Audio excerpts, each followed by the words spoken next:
AP CM Chandrababu Delhi వెళ్లారు. ఇవాళ మాజీ ప్రధానమంత్రి అటల్ బిహారీ వాజ్పేయి జయంతి కార్యక్రమంలో పాల్గొంటారు. విజయ్ ఘాట్ సమీపంలో ఉన్న సదైవ్ అటల్ ప్రదేశంలో జయంతి కార్యక్రమం నిర్వహిస్తున్నారు. అలాగే బీజేపీ జాతీయ అధ్యక్షుడు జేపీ నడ్డా నివాసంలో ఎన్డీఏ నేతల సమావేశానికి చంద్రబాబు హాజరవుతారు. ఇవాళ సాయంత్రం 5 గంటలకు చంద్రబాబు ప్రధాని నరేంద్ర మోదీ, సాయంత్రం 6 గంటలకు కేంద్ర హోంమంత్రి అమిత్ షాతో సమావేశం కానున్నట్లు తెలుస్తోంది. 2025 ఫిబ్రవరి 1న కేంద్ర బడ్జెట్ ప్రవేశపెట్టనుండటంతో ఆంధ్రప్రదేశ్ డిమాండ్లను ప్రధాని హోంమంత్రికి అందజేయనున్నట్లు సమాచారం. అలాగే గత బడ్జెట్లో రాష్ట్రానికి కేటాయించిన అంశాలను సైతం పూర్తి చేయడంపై చర్చించనున్నారు. అలాగే కేంద్ర ఉక్కు శాఖ మంత్రి కుమారస్వామిని ఇవాళ మధ్యాహ్నం చంద్రబాబు కలవనున్నారు. విశాఖపట్నం స్టీల్ ప్లాంట్ అంశంపై చర్చించే ఛాన్స్ ఉంది. కేంద్ర ఆర్థిక శాఖ మంత్రి నిర్మలా సీతారామన్తో భేటీ అయ్యే అవకాశం ఉంది.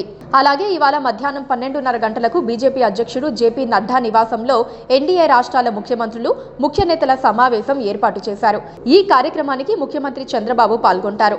ఎన్డీఏ ముఖ్యమంత్రుల సమావేశంలో ప్రధానంగా ప్రస్తుత రాజకీయ పరిస్థితులు, పార్లమెంటు సమావేశాల సందర్భంగా జరిగిన పరిణామాలపై చర్చించనున్నారు. అంతేకాదు తదుపరి కార్యాచరణపై ముఖ్యమంత్రులు, ఎన్డీఏ నేతలు ప్రధానంగా చర్చించనున్నారు. అలాగే ఇటీవలే తీసుకొచ్చిన జమిలీ ఎన్నికల బిల్లు, ఎన్నికల సంఘం తీసుకొచ్చిన కొత్త సంస్కరణలపై కూడా ఈ సమావేశంలో చర్చించే ఛాన్స్ ఉందంటున్నారు. అయితే కేంద్రంలో మూడోసారి ప్రభుత్వ ఏర్పాటు అయ్యాక ఎన్డీఏ నేతలు సమావేశమవుతున్నారు. ఈ సమావేశంలో బీహార్ ఎన్నికలు సమీపిస్తూ ఉండటంతో ఆ రెండు రాష్ట్రాల్లో అనుసరించాల్సిన వ్యూహాలపై కూడా చర్చించనున్నట్లు తెలుస్తోంది. Please subscribe to KTV Telugu. KTV Telugu. KTV Telugu channel.